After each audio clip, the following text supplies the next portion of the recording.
The hard sacrifice that was made by the crews of Spatial Challenger and Columbia will now be shared with people. The Challenger disaster was broadcast to millions in 1986, a fiery breakup that seemed to claim 7 lives in an instant.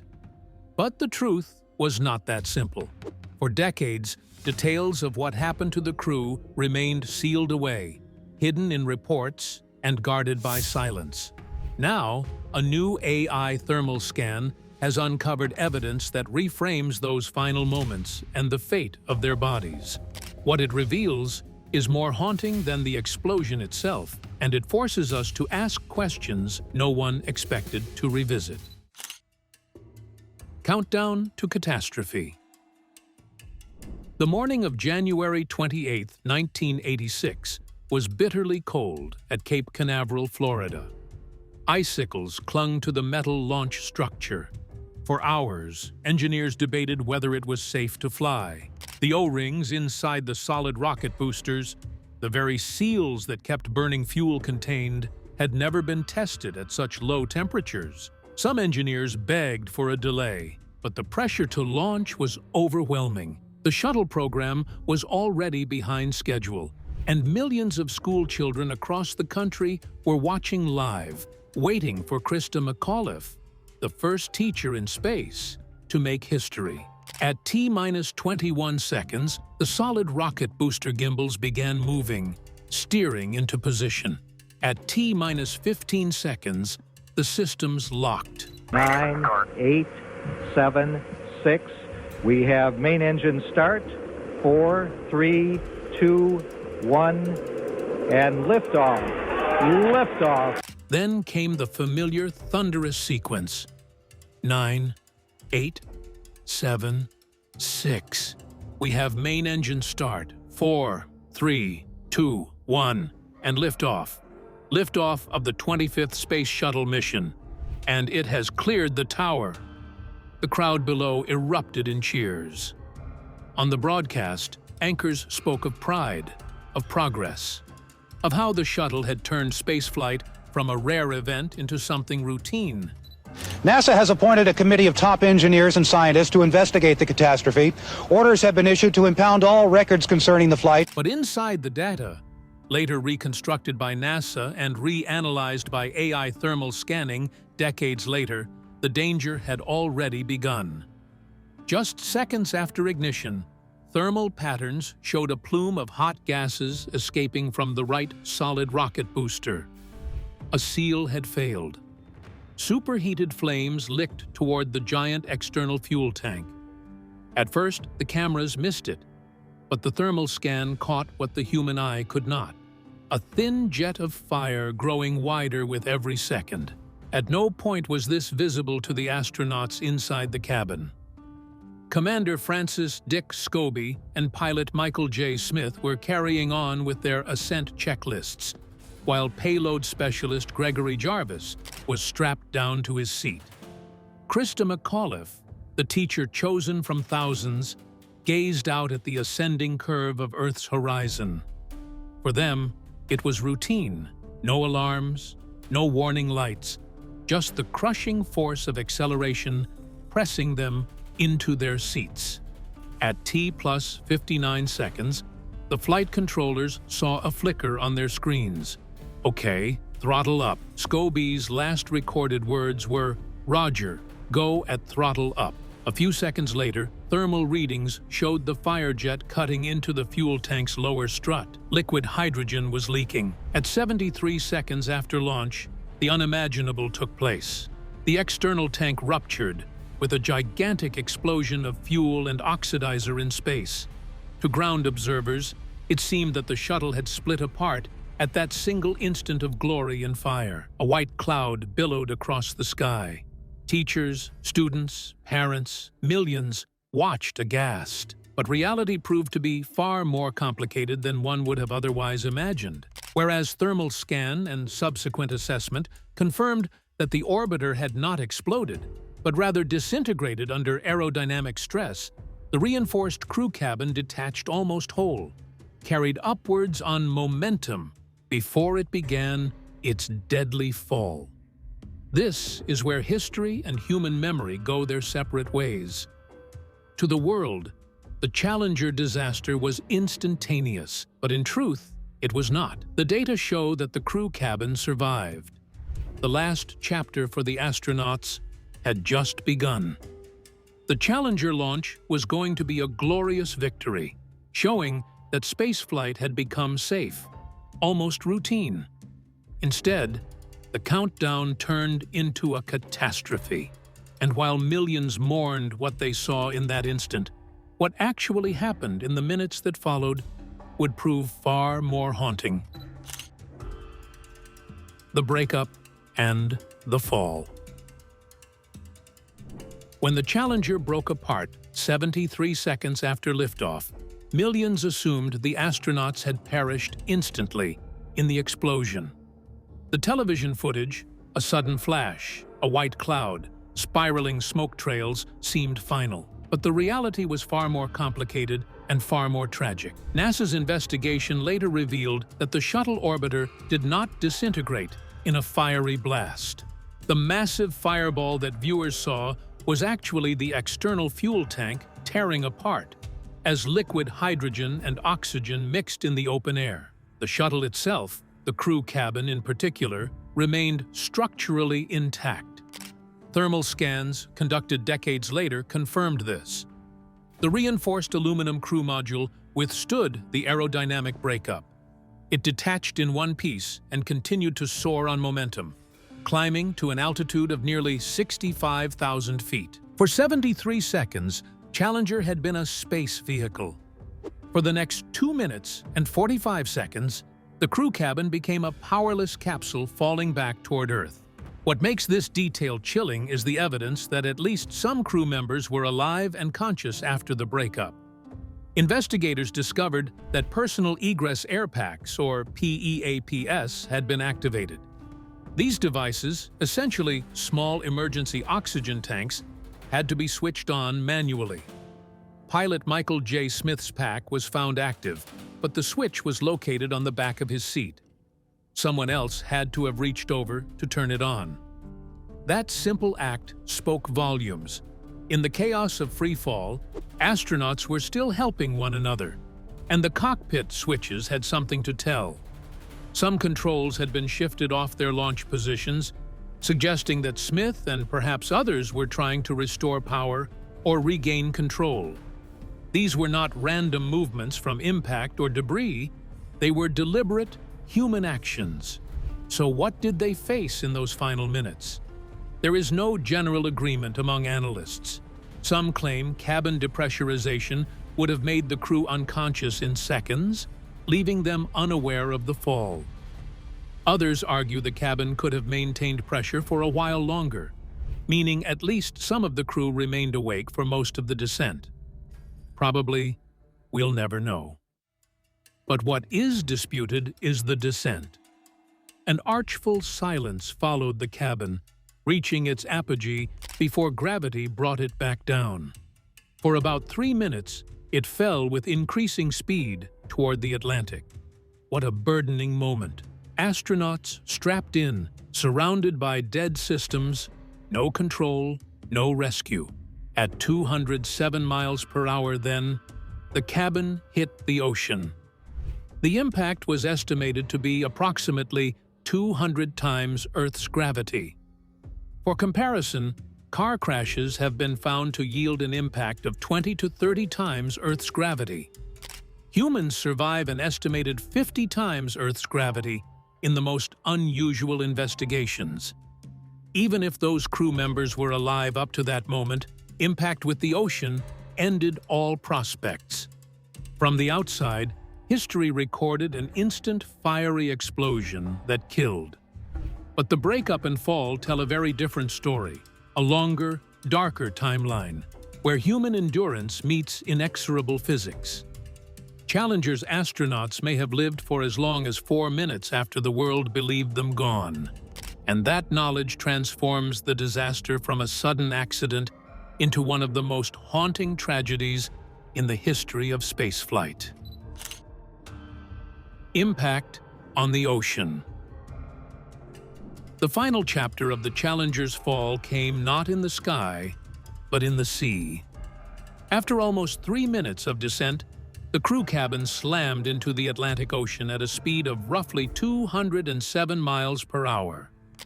For the astronauts inside, this impact was the final, catastrophic moment, a collision so violent that survival was physically impossible. To understand the scale of destruction, engineers compared the cabin's descent to a massive aircraft crashing nose first into concrete. The forces at play were estimated at nearly 200 times Earth's gravity, meaning the astronauts' bodies experienced 200 times the pull of Earth's gravity in a fraction of a second. No human could withstand that. For perspective, fighter pilots can endure around 9 grams for short bursts with specialized suits. At 200 times Earth's gravity, the limits of both human biology and machine structure shatter instantly. The aluminum crew compartment, which had withstood the breakup in the upper atmosphere, could not withstand the ocean. The surface of the Atlantic, calm to the eye, was unyielding at such speeds. Water behaves like stone when struck at terminal velocity. The crew cabin fragmented on impact, scattering wreckage across the sea floor. For the families who hoped the crew might have been spared instant death in the air, the truth was both reassuring and devastating. Even if they had survived the fall, the ocean offered no mercy. Thermal scans conducted years later reinforced what investigators had long suspected. The cabin structure showed compression consistent with massive deceleration trauma, confirming that the impact, not the initial breakup, was the final fatal blow. The energy released in that moment was equivalent to hundreds of pounds of TNT detonating at once. Whatever hope remained that the astronauts had been spared terror was crushed by physics. Recovery teams later would describe the scene with somber care. Violently shredded rather than neatly preserved, the wreckage bore far and wide fallen pieces of Challenger's fuselage, cabin, and support structures. These scattered remains, many buried under sediment, stretched across miles of seabed. The larger parts of the cabin were identifiable. However, they were covered with the unmistakable marks of catastrophic force. Combined with this debris detail, kept from the public for decades to allow families some relief, officials pieced together their story more. The remains of the astronauts were thought to be mixed with such debris. But what nagged NASA most in the aftermath was not impact, but consciousness before impact. If some of the crew were aware during those long minutes of descent, then ocean impact became the terrible culmination of a tragedy that had already lasted far longer than the public realized. Think of astronauts trained to remain calm under pressure, who sit in silence with oxygen packs engaged and switches moved, waiting for a rescue that will never come. That image is etched into the hidden history of Challenger. Seconds passed, and the cabin swallowed up the remains, taking with it all the human debris. Above, floating fragments, spewing insulation, metal shards, and personal effects quickly dotted the surface, but not the cabin. For weeks, the Atlantic turned into the epicenter of one of NASA's largest recovery operations in history. What divers found at the bottom confirmed both the courage of the astronauts and the brutality of the forces that ended their lives. In its records, NASA simply described the moment as brief. Impact with the ocean was not survivable. Such a clinical phrase has a profound weight behind it. An excruciatingly brutal truth, in fact. The Challenger crew did not die in an explosion, but rather in a drawn-out sequence that ended in a single-instance violent impact with the ocean. The Atlantic became their unmarked grave until recovery teams changed that. And with that effort, the disaster shifted from tragedy witnessed live on television to a somber, hidden mission beneath the waves.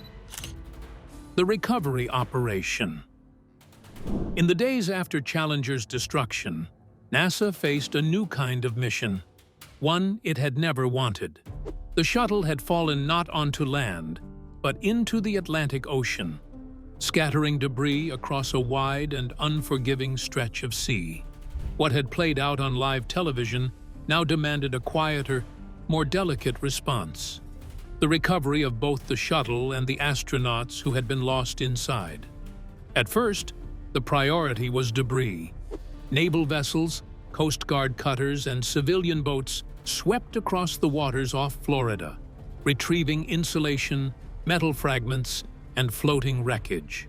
Within 24 hours, search aircraft spotted large clusters of debris drifting on the waves. Every piece mattered, both for understanding the disaster and for ensuring no sensitive materials were left adrift. But beneath the surface, investigators knew, lay the most important and painful discovery: the crew cabin. By early February 1986, the U.S. Navy and NASA expanded the effort into a full-scale underwater operation. More than 30 ships, 18 aircraft, and thousands of personnel were deployed to cover an area of roughly 500 square nautical miles. The ocean floor here was uneven, with wreckage scattered at depths between 100 and 200 feet.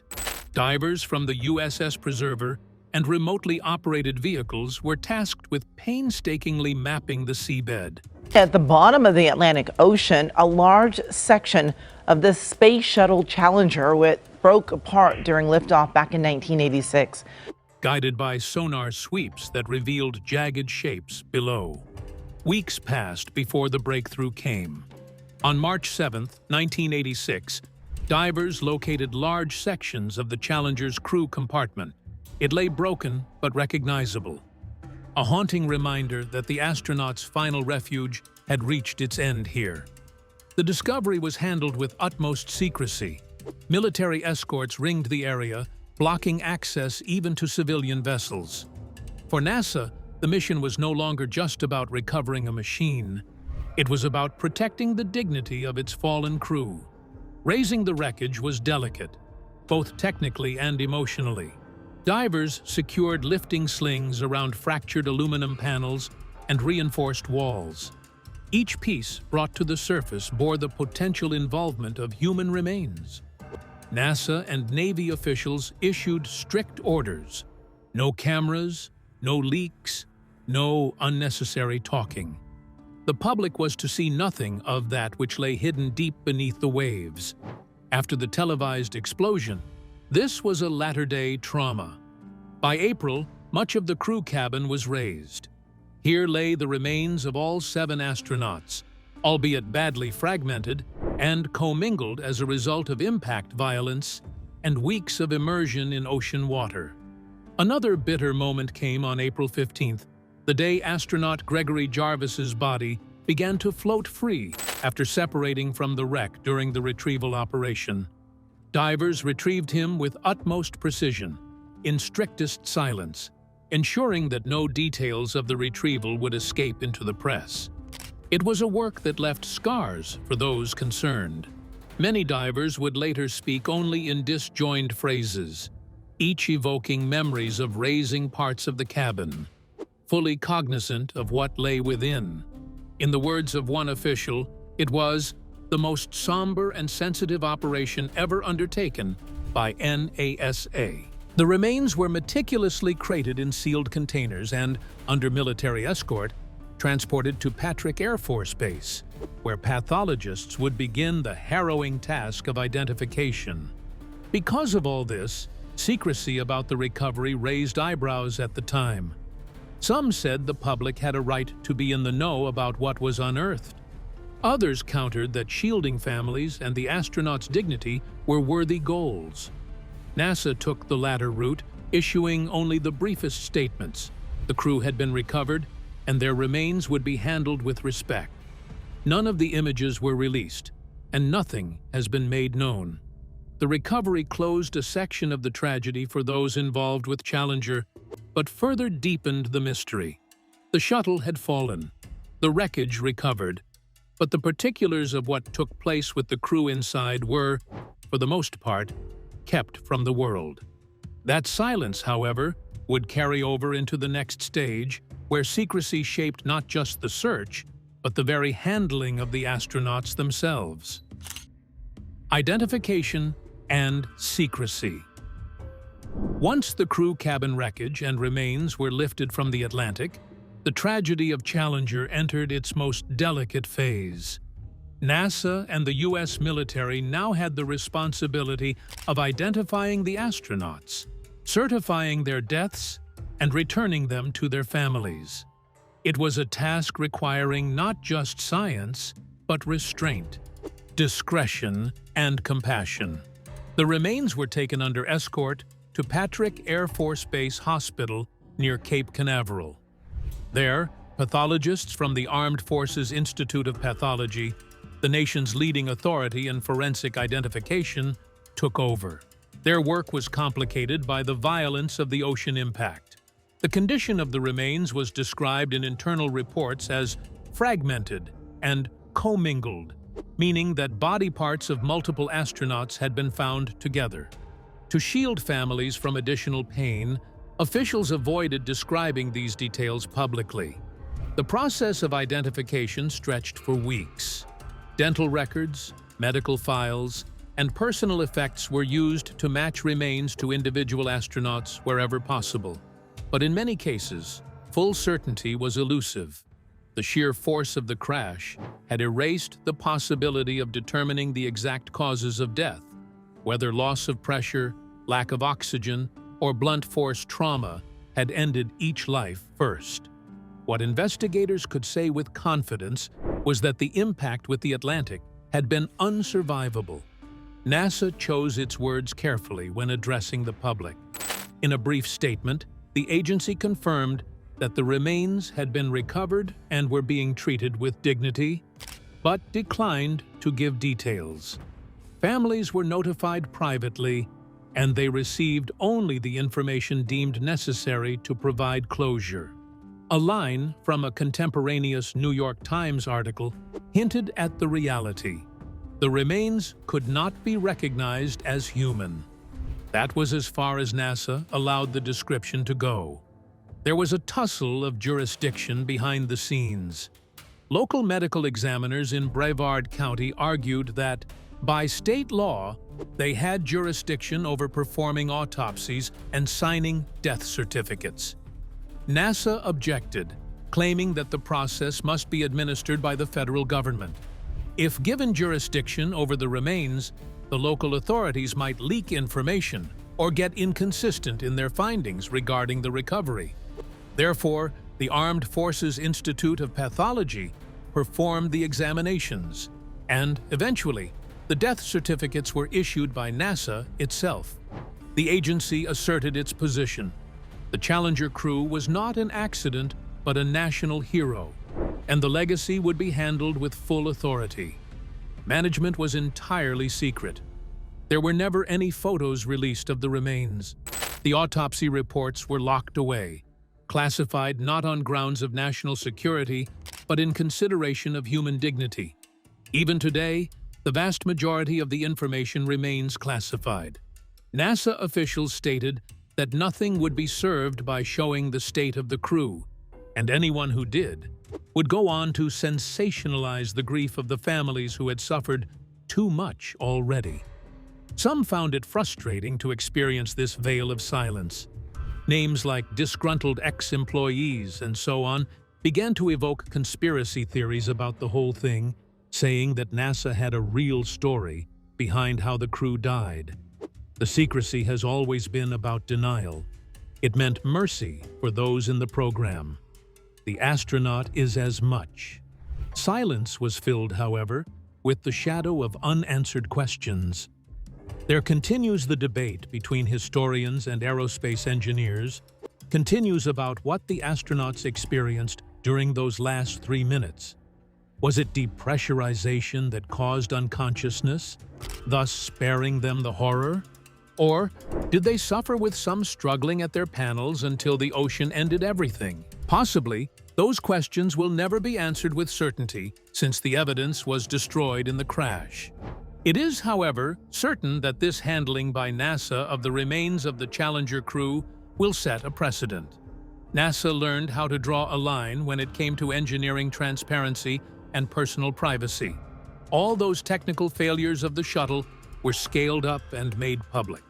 But when it came to the astronauts themselves, NASA's discretion gave way to the next unavoidable step: the funerals that would honor their lives and return them to their families. Funerals and final rest. By late April 1986, nearly 3 months after the Challenger disaster, the recovery and identification phase was complete. Now came the most solemn duty of all: returning the astronauts to their families and laying them to rest. What followed was a series of ceremonies unlike anything NASA had ever conducted. Part military precision, part national mourning, and wholly devoted to honoring 7 lives cut short in pursuit of exploration. The remains, placed in caskets draped with American flags, were flown aboard a military transport from Kennedy Space Center to Dover Air Force Base in Delaware. Astronaut colleagues served as escorts, standing vigil beside the caskets as honor guards moved in lockstep. To those present, it was one of the most moving moments of the entire tragedy. NASA had begun the mission with a countdown. It ended with silence, respect, and flags lowered to half-mast.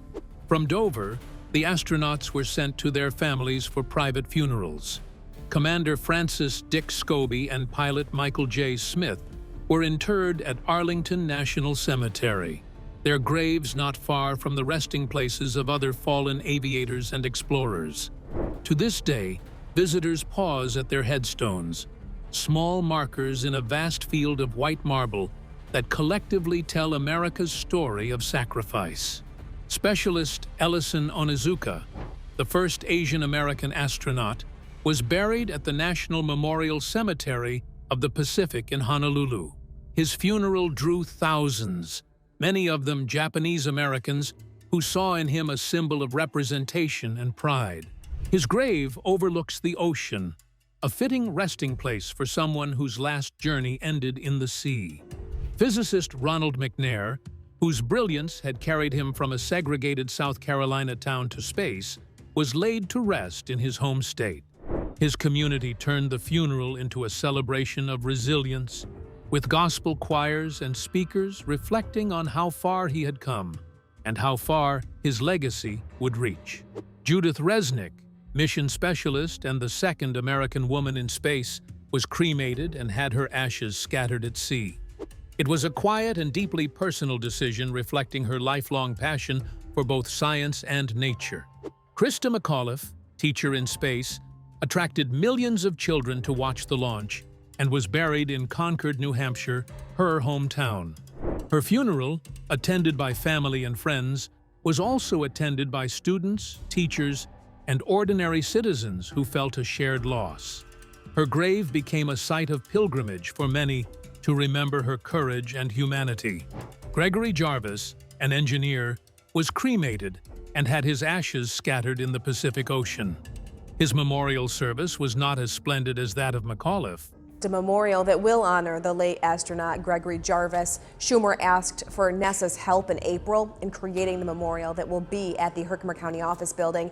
NASA is sending artifacts that belong to Jarvis to be a part of that memorial. But for those who knew him, it held the same emotional measure of loss. NASA also organized a collective interment at Arlington National Cemetery, because the violent impact and ocean recovery left some remains commingled. Section 46, Grave 1129, became the final resting place for what could not be separated. Fragments of multiple astronauts, united in death as they had been in life. There is a memorial marker there with their names, as well as the words of the poem High Flight, which aviators often recite. I have slipped the surly bonds of earth. This site holds quite a power, reminding visitors that even the identities of this crew cannot overpower the bond they share. These ceremonies served both as closure for their families and an act of national healing to some extent. The Challenger astronauts were mourned in classrooms, churches, and across dining tables throughout the country. However, from Arlington to Hawaii, from South Carolina to New Hampshire, and far beyond, funerals allowed the grieving process to take shape. Each service reinforced what had already been clear. These were not just astronauts, but were symbols of the highest human aspiration. The NASA funerals signaled the closing of one chapter and the opening of another. The focus would be on rebuilding, investigating, and preventing the recurrence of any such tragedy. But before that came the most human of acts: burying the fallen, remembering their lives, and vowing that their sacrifice would not be forgotten. Legacy, silence, and memory. The Challenger disaster left behind more than wreckage in the Atlantic. It left a legacy etched into American history, one built on triumph, failure, silence, and memory. In the weeks and months after January 28, 1986, the nation struggled to reconcile two truths. The astronauts were pioneers, and they had died in one of the most public tragedies of the modern age. How to honor them without reopening wounds became the central question. NASA's solution was twofold: transparency about the technical causes and silence about the human details. The Rogers Commission hearings dissected the O-ring failure, the launch pressures, and the culture of risk management that had allowed the disaster to occur. That information was shared with the public in unflinching detail. But when it came to the crew's remains and final moments, NASA drew a hard line. The agency refused to release autopsy reports or photographs, insisting that dignity outweighed curiosity. Families were told only what was necessary, and the public was left with unanswered questions. That silence, paradoxically, became part of Challenger's memory. It shielded the astronauts from being reduced to victims, preserving their status as explorers. At the same time, it created a vacuum where speculation flourished. Were they conscious until impact? Did they suffer? These questions lingered, whispered at the edges of history, but never resolved. For some, this was frustrating. For others, it was merciful. NASA had effectively written the last chapter of Challenger not with data, but with restraint. The nation, meanwhile, built physical markers of remembrance. The Challenger Memorial at Arlington National Cemetery, inscribed with the names of all 7 astronauts, became a place of pilgrimage. The Space Mirror Memorial at Kennedy Space Center, a vast black granite wall reflecting the Florida sky, immortalizes their names alongside other astronauts lost in service. Schools, libraries, streets, and even science centers were christened in their honor. In classrooms across America, especially in the wake of Krista McAuliffe's inclusion as the teacher in space, her legacy became a bridge between tragedy and inspiration. But not only sorrow inhabits the memory of Challenger, it has been a spur for some changes. NASA redesigned shuttle systems, revamped launch decision-making, and instituted new safety rules. The space program would fly again, but would never fly as before. Every astronaut who boarded a shuttle after 1986 did so under the shadow of Challenger, forever a reminder of risk and resilience. For the families, the things left unsaid about physical details did not erase personal grief. Many initiated foundations, scholarships, and outreach programs on behalf of the astronauts. They transmuted grief into legacy and assured the continued remembrance of the crew for future generations. The families set up the Challenger Center for Space Science Education, which has since inspired millions of students around the globe to study science, technology, engineering, and mathematics. This way, the astronauts were continuing their mission, teaching, exploring, and looking beyond planet Earth, beyond the grave. Challenger, in modern AI assessment, is not just seen as a disaster, but is contextualized as a tale about how human beings cope with memory. The wreckage of the shuttle can be quantified, its physics modeled, its timeline reconstructed. But the silence regarding the crew, those unanswered questions of their last minutes, is perhaps by design. Memory, like a stone, carves only those things we choose to remember, leaving what is left unheard in the shadow of oblivion. Maybe that is the legacy of Challenger, the pain of losing, and the balancing of what was said and what was left unspoken. Therefore, in the silence that accompanies this tragic event, we also recognize a kind of respect that acknowledges the burden of certain truths best not carried onward.